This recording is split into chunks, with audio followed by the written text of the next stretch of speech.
Yates, there are tragedies so shocking, so unfathomable, that they leave an everlasting scar on history. A mother, a woman meant to nurture and protect, did the unthinkable. Welcome to a very tragic story, where we recount the darkest, most unsettling events that have shaken the world. From unsolved mysteries to heartbreaking realities, we delve deep into the tragedies that make us question fate, justice, and life itself. Hang on as we uncover the story of Andrea Yates, a mother who drowned her 5 children in a bathtub. The Yates home, nestled in a quiet Houston suburb, was supposed to be a place of love, warmth, and family. But on the morning of June 20th, 2001, that home became the scene of an unthinkable crime.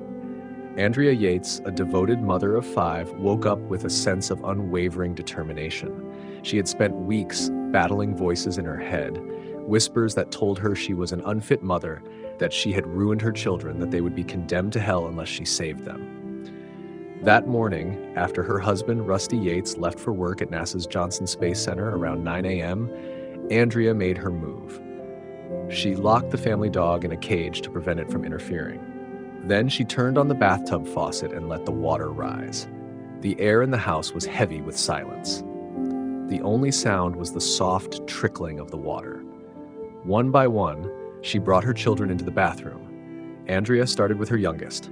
6-month-old Mary was first. The tiny infant, still innocent and unaware, was gently placed into the tub. Andrea held her small body under the water until she stopped moving. She left Mary floating as she went to get her next child. 2-year-old Luke came next. He giggled as his mother led him to the bathroom, oblivious to the horror awaiting him. As she forced him under, he struggled, but he was no match for Andrea's grip. When he stopped fighting, she placed his lifeless body on the bed beside Mary. She walked up to 3-year-old Paul. "Come with me," she whispered. Unaware of his fate, he followed, closely trailed by 5-year-old John. One after the other, she drowned them. Each one put up a fight, their small hands clawing at her arms, their feet kicking in the water. But Andrea was unwavering, convinced that this was the only way to save them. Then she called for her eldest. Noah, 7 years old, was skeptical. He walked into the bathroom and saw his siblings lifeless on the bed. Confused, he turned to his mother. "What's wrong with Mary?" he asked. Andrea did not answer. When he realized what was happening, Noah turned and ran. His little feet pounded against the floor as he bolted down the hall. But Andrea was faster. She caught him and dragged him, screaming and struggling, back to the bathroom. Noah was the strongest, Isk the most resistant. He fought with everything he had, thrashing in the water, trying to push his mother away. But in the end, he too succumbed. Andrea left his body floating in the tub and placed the others neatly on the bed, side by side, as if they were sleeping. At 9:48 a.m., just about 40 minutes after her husband had left for work, Andrea picked up the phone and dialed 911. "I need a police officer," she said, her voice eerily calm. The dispatcher asked her what the problem was. "I just killed my children," she replied. Then she hung up the phone. After hanging up, she called Rusty at work. "You need to come home," she told him. Rusty, confused, pressed for more information. "By this time," Andrea replied cryptically. "I did it." "Did what?" he asked, but Andrea gave no response. She ended the call. Rusty hurriedly left work to go home, questions racing through his mind. He knew his wife had been struggling with her mental health, but nothing could have prepared him for what he was about to walk into. When police arrived, Andrea was sitting quietly on the couch, soaking wet. Her gaze was vacant, detached from reality. Officers found Noah still in the bathtub. The others lay on the bed, their small bodies carefully arranged under a sheet. As Andrea was taken into custody, the neighborhood erupted in shock. She was such a devoted mother. One neighbor told reporters, "I just can't believe she would do something like this." Others, however, had noticed the warning signs. "I saw her staring off into space sometimes," another neighbor recalled, "like she wasn't really there." At the police station, detectives struggled to understand why a mother would kill her own children. "What made you do it?" one officer asked. Andrea looked at him blankly. "Because I am a bad mother." She explained that she had been having delusions, that she believed she had damaged her children beyond repair. If she didn't kill them, Satan would take them. Andrea's trial in 2002 was one of the most controversial in history. The prosecution sought the death penalty. arguing that she knew exactly what she was doing. She called 911, she called her husband, she knew right from wrong, the prosecutor stated. The defense, however, painted a different picture. Andrea had been diagnosed with severe postpartum psychosis and schizoaffective disorder. She had attempted suicide multiple times before the murders.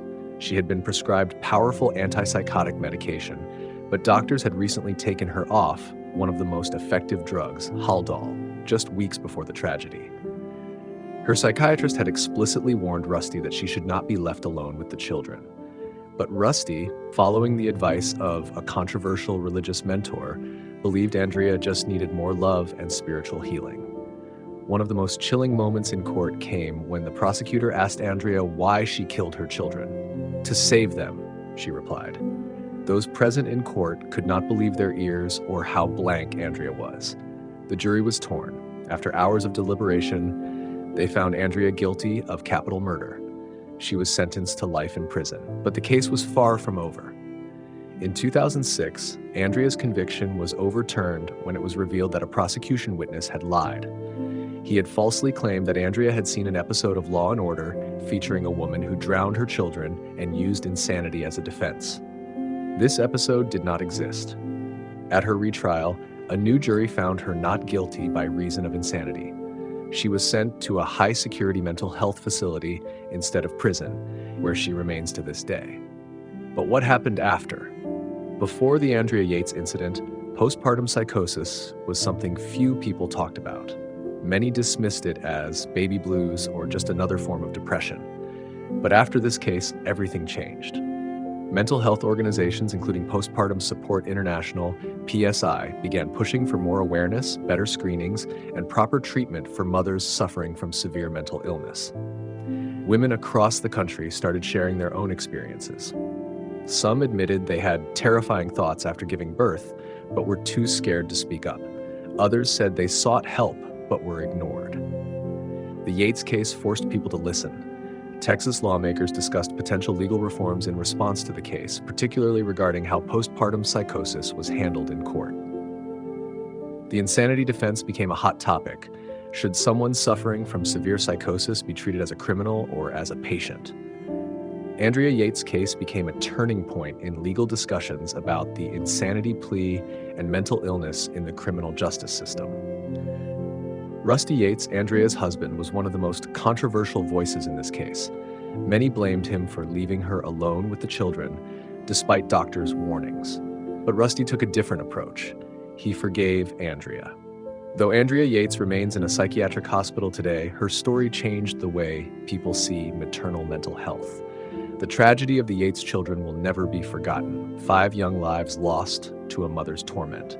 A haunting question lingers: was there any chance this tragedy could have been prevented, or was it all fate? What's your name? Andrea Yates. What's the problem? I just needed to come. Is your husband there? No. Well, what's the problem? Well, I need him to come. I need to know why we're coming, ma'am. Is he there standing next to you? Or she? Are you having disturbance? Are you ill or what? Yes, I'm ill. You need an ambulance? No, I need a police officer. That's all for today, my friend. Thank you for watching a very tragic story. Let us know your thoughts on Andrea Yates in the comments below. Don't forget to hit the like button and subscribe for more.